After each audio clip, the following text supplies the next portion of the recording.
السلام علیکم ورحمۃ اللہ وبرکاتہ۔ عزیز طلبہ و طالبات، حضرت سلمان فارسی رضی اللہ تعالیٰ عنہ کے پچھلے اقتباس میں ہم نے دیکھا کہ حضرت سلمان رضی اللہ تعالیٰ عنہ جنگوں میں شریک ہونے لگے۔ جب مشرکین مکہ اور یہودیوں نے مل کر مدینے پر حملہ کیا تو حضرت سلمان کے مشورے سے مدینے کے گرد خندق کھودی گئی، جسے غزوہ خندق کہا جاتا ہے، اور طائف کی جنگ میں انہی کے اشارے پر منجنیق کا استعمال ہوا۔ حضرت ابو بکر اور حضرت عمر رضی اللہ تعالیٰ عنہ کے دور خلافت میں بھی حضرت سلمان فارسی نے کئی جنگی کارناموں کو انجام دیا۔ عزیز طلبہ و طالبات، آئیے حضرت سلمان فارسی رضی اللہ تعالیٰ عنہ کے چوتھے اقتباس کی جانب ہم بڑھتے ہیں۔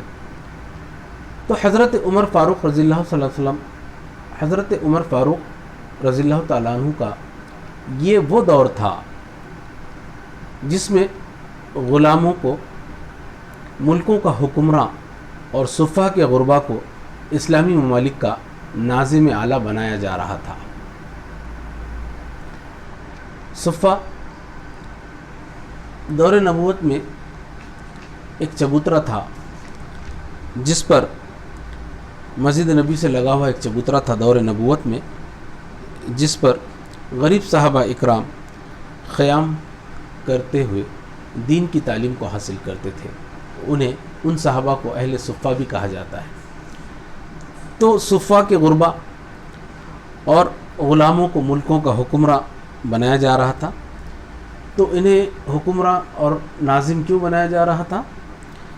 کیونکہ ان اہل صفہ کے اور ان غلاموں کے زندگی میں اعمال صالحہ اور تقوی موجود تھا، اللہ کا ڈر تھا، وہ بہت صالح لوگ تھے۔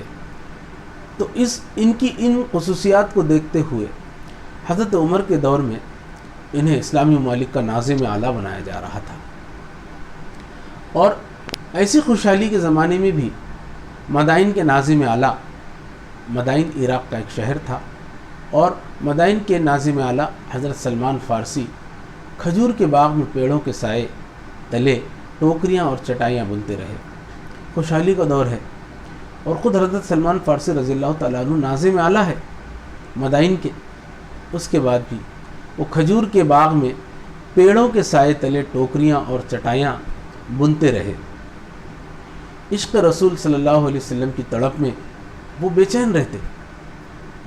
انہیں صرف اس بات کی لگن تھی کہ جنت میں حضرت محمد صلی اللہ علیہ وسلم سے ملاقات ہو جائے، اور آپ صلی اللہ علیہ وسلم کی مصاحبت یعنی سچی دوستی، اور آپ صلی اللہ علیہ وسلم کے دیدار کی۔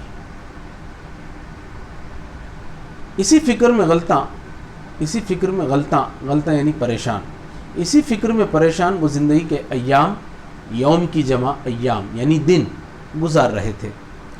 حکومت کی جانب سے ملنے والا عطیہ وہ خیرات کر دیتے یا لینے سے انکار کر دیتے۔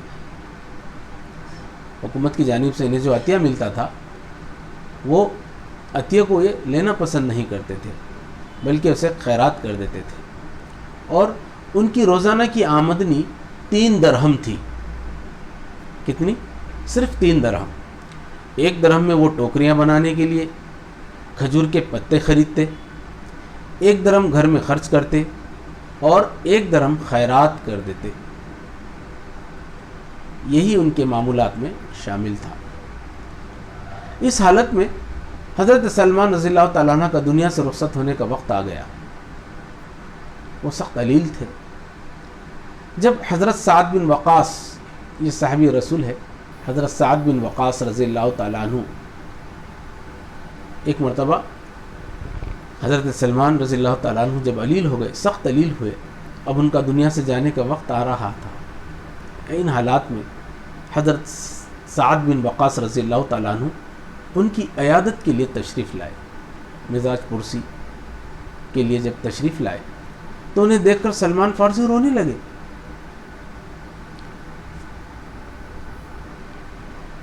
سعد رضی اللہ تعالیٰ عنہ نے جب رونے کی وجہ پوچھی تو فرمایا، حضور اکرم صلی اللہ علیہ وسلم نے ہم سے عہد لیا تھا کہ تمہارا ساز و سامان ایک مسافر کے سامان سفر سے زیادہ نہ ہو، مگر میرے پاس تو اتنا زیادہ سامان ہے کہ میں اپنے محبوب کو کیا منہ دکھاؤں گا۔ حضرت سعد رضی اللہ تعالیٰ عنہ فرماتے ہیں کہ اس وقت حضرت سلمان کا کل اثاثہ ایک بڑا پیالہ اور ایک تسلا تھا، ایک تسلا، ایک پرات، ایک بڑی تشت تھی۔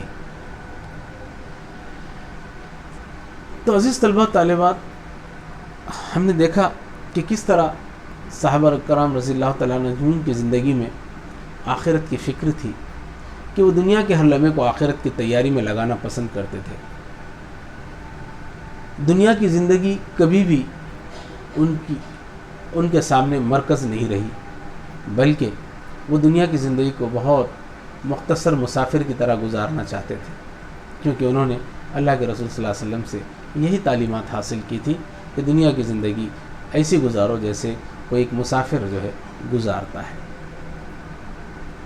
تو یہاں پر حضرت سعد بن وقاص نے جب ان کے رونے کی وجہ پوچھی تو حضور صلی اللہ علیہ وسلم، تو حضرت سلمان فارسی نے کہا کہ حضور صلی اللہ علیہ وسلم نے ہم سے عہد لیا تھا کہ تمہارا ساز و سامان ایک مسافر کے سامان سفر سے زیادہ نہ ہو، مگر میرے پاس تو اتنا زیادہ سامان ہے کہ میں اپنے محبوب کو کیا منہ دکھاؤں گا۔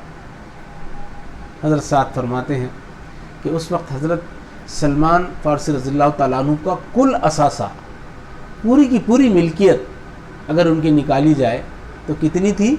صرف ایک پیالہ اور ایک بڑی تشت، تسلا، پرات جس کو کہتے ہیں۔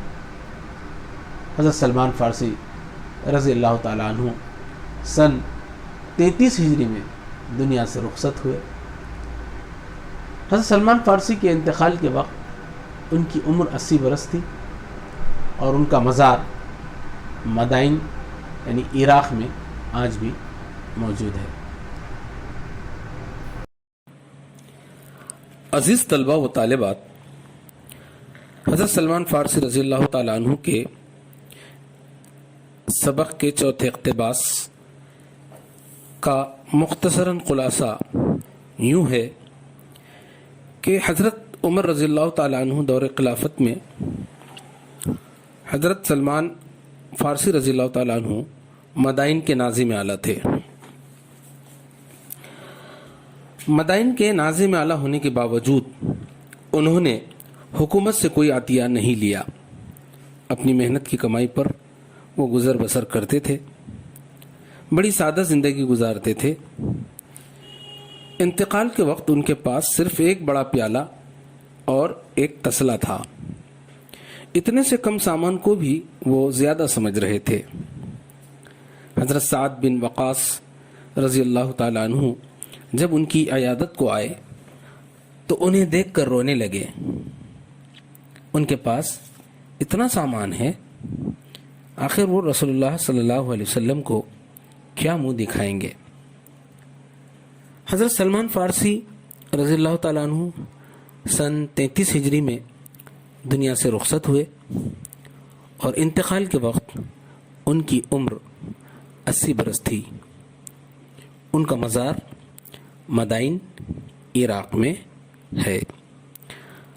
تو عزیز طلبہ و طالبات، اس اقتباس پر ہمارا آج کا ایک سوال ہے